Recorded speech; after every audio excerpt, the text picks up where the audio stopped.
welcome to the Closing Beat, everybody. Happy Tuesday to you. How you doing out there? Hope all is good with you. You got to see a little excitement in the market here for a change. It's been quiet. It hasn't been too exciting, and thankfully we got a pullback. I think a lot of people were looking for that as well. Not really a whole lot of news there besides Biden's second term announcements. I don't buy the banking stock thing. That's not, I mean, that was part of it, but I don't buy that. Economic news wasn't as bad as expected there. New home sales actually stronger than expected. You guys are just still out there buying those homes, man. Pretty crazy. Hey, stick with me till the end. Or if you were watching this afterwards, you can fast forward or whatever. I'm not supposed to say that, but the national what do you call that? You want to announce it? World premiere. The world premiere of our commercial. I mean, a genuine commercial that we're actually going to try to like put on, places. I don't know where yet. Maybe just, I don't know, but it's good. I hope you'll like it, and the first of many to come. So it will push that out at the end. We're financial advisors here at Jazz Wealth. I hope you'll keep us in mind if you're working with an advisor that just won't come to you every day and show you what's going on, come to you twice a week in an email and in a class that's private for clients, to keep you updated on everything, keep you thinking about how to get your dough straight. Hope you'll keep us in mind at Jazz. And part of being a good financial advisor is adding value everywhere you can. I believe that. I think about that every day. How do we add value? The returns are one side of it, but withdrawal strategies, conversion strategies, tax strategies, all of that is exciting to me. And one of the biggest things that we do is keep you away from making silly mistakes. And so I like to point those out when I can. The best example, and maybe not the best example, but if you look at General Electric yesterday, we talked about if they had earnings and the stock gapped up, that's not one you want to go chase, right? So look back to yesterday's class. You could see exactly what we talked about is exactly what happened. Not from a magic 8-ball or anything, but from being here every day, seeing how things work, you get that feel for things. And so if you want to take a look back, I hope that's helpful to you. Adding value in the sense of stay away for the moment, come back another time, don't waste your time and money right now. So pretty cool. I had a good time with that one, and I was excited to see that, right? Because it's nice to tell somebody ahead of time and then see it happen instead of saying, I knew that was going to happen. That's too late. Yeah, you needed to know what was going on. Okay, let's talk about the stock market here today. Technical resistance rejected would be probably a more fitting title for today's class. But this is what we're talking about. There are people that follow the markets using technical analysis, and there are people that like to use a combination of fundamental analysis or both. And I like to use both myself. They say that fundamental analysis tells you why you might be interested in buying a particular stock, or maybe it's an ETF or something, and technical analysis may give you a better insight as to when you may want to buy that stock. And so when you look at the markets, you go, what's going to cause it to go higher? I've been saying that for months. There's no fear of missing out on a rip-your-face-off rally to the upside. It's just not there. You have money going into money market funds at such a rapid rate. Where's that coming from? It's coming from the stock market. There are other alternatives now, as the saying goes there. And one thing I want to point out, speculators know this too. So we can actually track how people are speculating in the market. We can see whether they believe things are going long or whether they want to be short. So if we take a look over here, we can actually, see that people that are speculating in the futures market are more net short than they've been in the last 10 years, right? See the date all the way back to the 2013. So in other words, this isn't people that filled out a survey. These are people that are actually positioned in the market as short. And this data is as of yesterday, so I'm assuming they're pretty happy here today. And so we have a 10-year record there. When you have money flowing out of the market to money market funds, bonds in general, and you have people net short saying the market shouldn't go much higher, think of all that weight that you have on the stock market, and that's your recipe for why we just can't make a significant move higher at this point. So you ask yourself, well, let's go back over here. I'm going to bounce around just a little bit today. So you ask yourself, what's it going to take to get us to break over this high? I don't know. I'll be honest with you. No clue. We'll see. I mean, it's eventually going to happen. But what you now know is that when you look at the range of the market, Nothing exciting will happen until we get above this range. We now know that's a ceiling, right? People are scared of that number for whatever reason. Once we get above it, you get a temporary sign of all clear, it's good to go. And anything below this range down here where I've drawn the lines now, anything below that range says, oh no, there might be a problem. Maybe I should be a little concerned. So inside of this range, you have no reason, no really statistical data point to say you're in trouble or you should be excited. So until we do that or get some other sign of what's to happen here, there's just no sense in being aggressive in the stock market. Now, if we fall back down in here towards 4,000 happens to be where all the analysts think we're going to finish the year. Okay, now you have a recipe for a market that's fairly valued. I won't say undervalued at that point. Probably not. I can't do the math in my head. But you'd say, okay, well, maybe that's worth a nibble. You know what I mean? I'm dollar cost averaging. I want to be a little more aggressive with my dollars than I do up here. So definitely something to think about. One thing that now comes to mind that can move the market is earnings. So we know that the bar has been set really low, and we know that this earnings season is projected to be the trough, meaning the worst of it. It shouldn't get any worse there. That's what everybody's believing. Now, we have earnings projected to be down 7%. So far, we're trending at 4.6%. So it's not even as bad as they've predicted. And I've pointed that out over the last couple days, trading days, where we say earnings beat, earnings beat. In fact, today, every name that could have reported, not after hours, but every name that could have reported beat on earnings besides two stocks. And I'm just going to get ahead of myself a little bit. Spotify and UPS, we'll cover those later. But otherwise, Archer Daniel, FRC actually beat. General Electric, General Motors, Honeywell, Kimberly-Clark, McDonald's, MCO. 3M, Pepsi, I could just keep going. All these names beat on earnings. So what we have is not turning out to be as bad as thought. And that's why I don't buy the whole banking thing today. I don't really actually dislike FRC's earnings despite the chaos that happened over there today. I can't ignore that, of course. So we're still much better than expected. And the beat rate, you know how I'll say Pepsi beat by 1%. That just means that Pepsi's analysts had a target and the actual results came in 1% better than expected. That's all when they say that on TV, that's all that means. The actual beat rate is 8%. So analysts really set the bar low. Remember before earnings season where I was saying they've overset this bar. It's really low. You're setting yourself up for a significant earnings season where we can beat here. The average beat rate is 4%. So we're beating the average by 100%.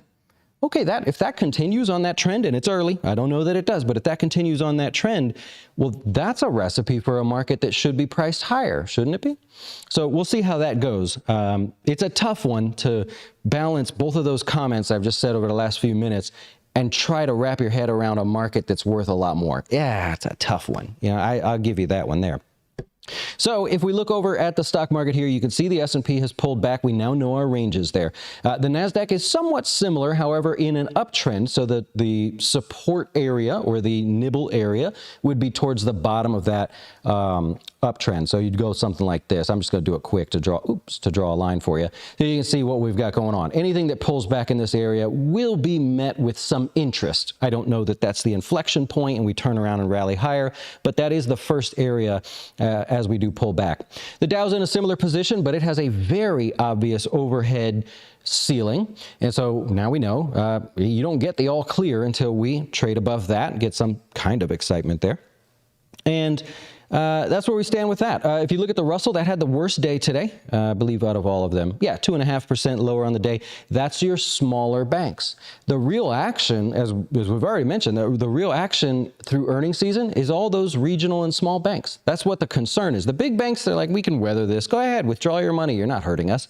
But the little banks can't do that. We'll talk about FRC here in just a second.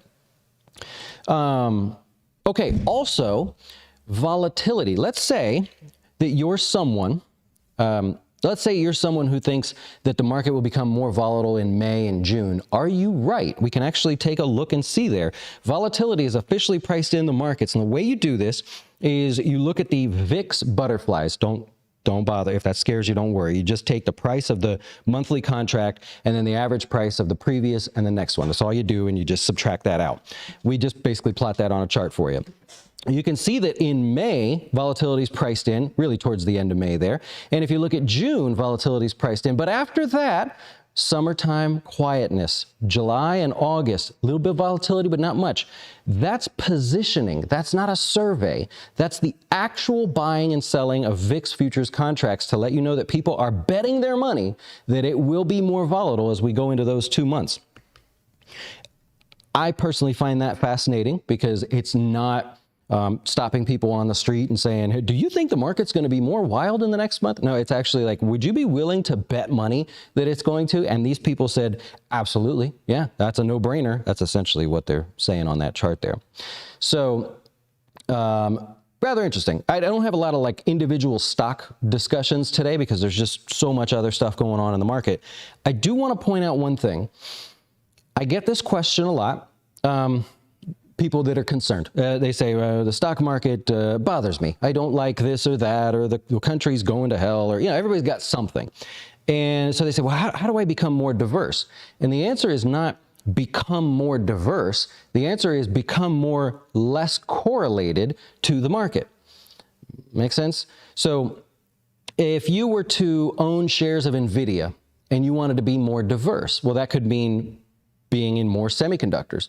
But if you're concerned about semiconductors, why would you just go buy more of them? Yeah, you're diverse. Maybe AMD does better, Intel recovers, or something happens. But ultimately, you'd say, well, yeah, you have NVIDIA, but why don't we go play with something like Pepsi or Monster Energy, something that's just definitely not related and doesn't really need NVIDIA. So they're not correlated. And you would find that as the market or NVIDIA starts to rally, Pepsi wouldn't go up at the same amount. They're not going to do this together. They're just going to be like this, right?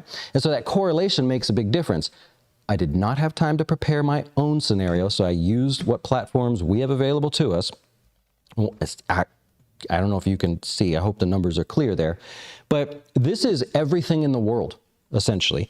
And what we're doing is we're looking at the correlation between, just stay with me here on the S&P side for the moment. We'll do all this stuff maybe in another class or something. But how is the S&P correlated to itself? Well, it's not, right? So it's blank. How is the S&P correlated to other indices around the world? Right? And you can see the difference. For most of us, we want to say, how is the S&P correlated to the bond market right now? It is the most correlated it's ever been. You go, oh. So do I want to have stocks and bonds together, in particular the 10-year Treasury? If I do that, then they're going to do this together. I didn't really diversify, did I? I basically just spread my money over things that are going to move at the same speed. What we want to do is say the S&P relative to, say, crude oil. I'm just using examples you may be familiar with. So crude oil, it's about half. In other words, crude oil can have an up day, the S&P can have an up day, and crude oil would just sort of tag along by about half, normally. And this is a long-term view. This is going back to 2001. This is not like a day-to-day thing. So now we're diverse, but we're spreading out our correlation. So energy can, OPEC's going to cut whatever, they're going to cut more production, and oil can have a great run and the stock market can go sit over here. Some of your money moves and some of your money sits tight. Could go the other way. OPEC's not going to cut or something, or there's excitement in the stock market again. Great returns. Okay, that part does well. Oil gets left in the dust. Recession? We have this thing going on, right? So that's what I mean when we talk about diversity. I will never ever, guaranteed, for any one of you that's ever joined us or will join us, I will never once just say, you're in the S&P, let's be diverse and be in the NASDAQ. Like, come on. I'm always going to take that extra step and say, you're in the S&P, let's be more diverse and move outside of that. Maybe regional banks or some of your thing. I don't know. I'm just throwing ideas out there. Maybe it is some gold or some miners. I would lean towards the miners myself at the moment, but I want to spread your correlation. That's a big one there. So a little bit of a rant off to the sidelines there, and apologies if I mess you guys up, and just want to point those things out. I get excited about down markets, man, so I'm willing to just share anything and everything I can here.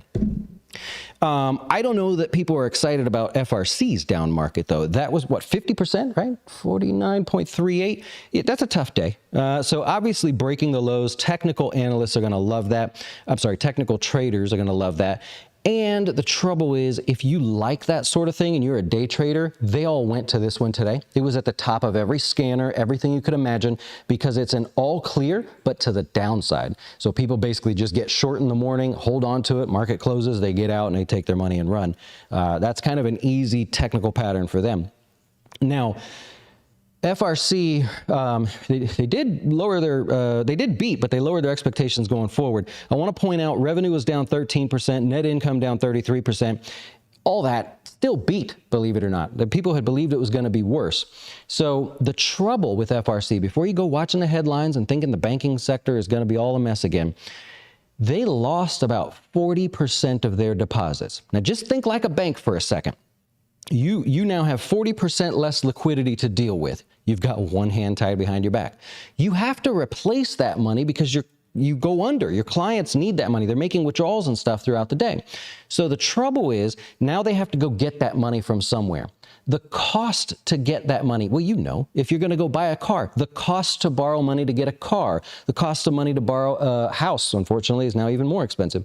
But you have to replace money, cash that didn't cost you much, if anything. You maybe had some bonds to back it up, but you got to replace it with things that cost you more. Well, what happens if you're spending more money to make your company stay afloat? That's going to eat into your earnings. That's the problem with FRC. And so don't let it, this whole, people are going to run on that bank again. And I mean, maybe they do. I guess emotions could take over, but don't let yourself believe that the banks are again in trouble. We were just fine that whole time, and because it's on TV today, well, now we're in trouble. No, anybody that takes an extra second just to go, okay, FRC themselves, they're in a little bit of trouble. They'll fix it by getting more money, but unfortunately that money is going to cost them more, which means some of that cost goes into their earnings, meaning their earnings are less. Therefore, if they're making less, they're worth less as a company. That's what's happening. So just breaking it down in terms that I like to talk about. Very simple. You know, let's not make this complicated here. Okay, Whirlpool. Whole lot of stuff in their earnings there. As you read through the transcripts, the most interesting thing to me was the fact that they said, we see, quote, significant margin expansion in the U.S. How is that? Meaning they're charging more for stuff, and y'all are out there like, oh, that dishwasher costs that much? That's fine with me. I'm going to buy it. Not only that, they said the housing market has been slow, but it's not eating into their projections because Americans are spending so much on stuff and they're willing to pay more for it. Good for that. Like if you're the company, you're like, this is sweet. Our costs went up, but people are just willing to pay up here for it. Okay. I have a feeling if the market wasn't down today, maybe it would have been a different story for them, but not a bad earnings report there for them, in all honesty, and good for them. Honeywell. So, we could go through all of these today. I mentioned already, there's a lot going on with every company that essentially beat today besides the two. Honeywell says, we're going to buy back $10 billion worth of our stock. We had $2.1 billion left to go. Strike that. Let's make it 10. So they see the discount in their stock price and they're like, we'll pay the tax. We don't care. It's worth us to keep our money. Agree or disagree, that's what's going on there. Spotify, this was one that missed on, oddly enough, it's higher, right? They were one of the ones that missed on earnings, the only other one there. I would point out that they did see a 3% growth in paid users. That could have been the focus. I can't think of anything else there would have been there. Their total monthly active users, they would say MAUs, that was obviously higher. But of those monthly active users, there was a bump of 3% for people that are willing to pay for Spotify. And that's a good deal. You like a little music, you know what I mean? UPS, this was the other one, the only other one that missed on earnings here today, lowered their guidance going forward. Not good for them in general. That was not a good one. And remember, in the world of, as a barometer for the economy, who better than UPS? Like Walmart, UPS, like if Walmart's sales plummet, well, that's the best sign you can get that the economy's weak, right? So when UPS doesn't come in strong, you're like, ooh, you're not moving as many things around? Okay, let's check FedEx. Let's check Amazon. Were they still moving? Ooh, they're not moving? Oh, okay, that's a little bit weak. We don't like to see that. And that's why you follow something like them, UPS. One other one, I want to throw this out there. One Main Financial. This is a subprime lender. So you don't have the best of credit scores, turns out it's going to be cheaper for you to get a house. But you would ultimately find that you probably want to work with them. They would probably be your underlying servicer. And it's a good insight to the health of the housing borrower. I don't know how else to say it. It's like using UPS for the economy. You use these guys when they report earnings. They're the biggest and baddest. You go, okay, let's see what's going on out there. Charge-offs is a big one. We like to focus on that. They're naturally going to be higher than somebody else because they're focused on maybe subprime borrowers there. 7.7%. That was worse than expected there. They missed on earnings by 12%. All the charge-offs are interesting to me. Delinquencies worse than last year, and their average borrower has weaker credit by about 4%. So I don't know if it's people going, oh, wait a minute. So you mean if I have a lower credit score, I'll get a better deal on a mortgage? Thanks, Biden. If that's the case, maybe that's what's causing people to do that. I don't know. I'm just joking. But not the best of news from them as far as getting a feel for the housing market there. Now, tomorrow, you got ADP, you got Boeing, a little excitement there, General Dynamics, Humana. We're going to get a very diverse look. If you want some international type earnings to give you a focus there, Otis will be reporting there, Thermo Fisher. Aflac will be reporting as well. You got KLA 10 Core, Meta will be the focus after hours there, O'Reilly Auto Parts and Waste Management. Unbelievably diverse mix of companies reporting tomorrow. I will give you that. If you want to hang out with me later, Jazz After Dark, we are going to talk about an RMD strategy in declining markets. Don't just blindly take your RMD while the market's going down. Let's work this out. Let's think about this for a second. There's got to be a better way. I'm going to go over that with you tonight, and I'm actually share the data. We're going to go through a couple scenarios of when you take your RMD, how is that? And it's kind of like a starting point to where I hope to go with this. So we'll see how you like it, how receptive it is. Remember, I'll answer some questions now, and then the world premiere of our commercial coming up. I mean, we used every one of these cameras. Cody was like Mr. Producer guy. You're going to love it. You're going to love it. It was Cody's idea, by the way, too, right? It was your idea. If people like it, yes. Oh, if people like it, it was Cody's idea. If not, it was Eric's. Eric's idea. The good one. I like it. Okay. Let's see what questions you guys have here, and then we'll share our commercial with you. J-Dub, you want to go back into it? I know you were in it for a little bit, in and out there. I'm not. So think about it this way. You never buy a stock on the first day of a big move. Today is the first day of a big move. So in other words, you wouldn't spend your morning tomorrow finding a way to buy that stock. The only way I would eat crow and just say I'm wrong is if tomorrow it gapped up and reversed all of today's losses. You know how big that gap's going to have to be. So I'm not really putting myself out there. And I know a lot of you are saying, well, I'll take a shot on this FRC or whatever. That may be the case. It's just not tomorrow. There's just no way you could convince me. And any stock, really, never go against the first day of a big move. Remember, FRC was going sideways, first day of a big move. No, we don't want to mess with that. Yep. Yep. We think about Enphase. They have earnings coming up. Did I miss it? Might have missed it. They must be out. 183-ish, somewhere in there. So holding on at the moment, kind of holding on to this low ever so just right in there. And like that, you end up seeing this open below that low tomorrow. It's going to be a wild ride. So that would be the first day of a big move. And I'm just, that's me. You could be more cowboy than I am. I kind of want to sit that out. How'd Biden get away with penalizing people with good credit? Yeah, actually, that one I don't know. In the Inflation Reduction Act, how that one sort of slid by all of us. It got by me too.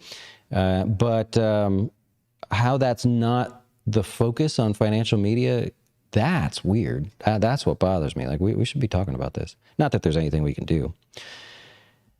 Even if you could hold FRC for 3 to 4 years, wait it out and feeling FOMO. Well, look at it this way. Most you can lose is $8. You know what I mean? That's the way I would look at that. It's an $8 stop, right? Is it $8? We used to say that about penny stock. Yeah, most you can lose is $8.10. You know what I mean? It can't get any worse than that. What other stock can you buy right now where you know for a fact the most you can lose is $8.10? Oh, man. Dustin for president. No, I will be announcing a candidacy for something very soon. Cody don't want me to, but I'm going to do it. I posted on our Facebook feed, work group chat. Yeah, interesting, right? Like, it's just like we all want to raise all kinds. Oh, that sucks, you know. But where's the attention? Yeah. Difference of paperwork. People. Oh, you're talking about that still. I was trying to think paperwork. I have no paper. Wow. Well, I got you guys started today, huh? And I only bring that sort of thing up because it's related to finances. The other stuff, what are we talking about? I don't really watch the news for other things like that. But when it touches your dough, that's where I get a little fired up. What do you think about Progressive Weekly? 200 days just below. Yeah, that's correct. 130, you think we get there? Well, yeah, it's very easy for Prudential to get to 130. That's not a problem at all, especially with the volatility here over the last 6 months or so. 130 puts you right in here. If it takes another week or so, that would actually catch up with your daily as well. Good spot. I have no problems with that. That would be interesting and attractive, especially if you get your price. That's always a good time. All right, ladies and gentlemen, I'm going to wrap it up here. I'd like to introduce you to our first ever world premiere of our national commercial. Not that it's going on TV, but let's see how it goes. You may like it, and we'll take it from there. So you guys enjoy it. Thanks for watching and putting up with me today. I'll see you tonight on Jazz After Dark. Adios. At Jazz Wealth, we treat you like family.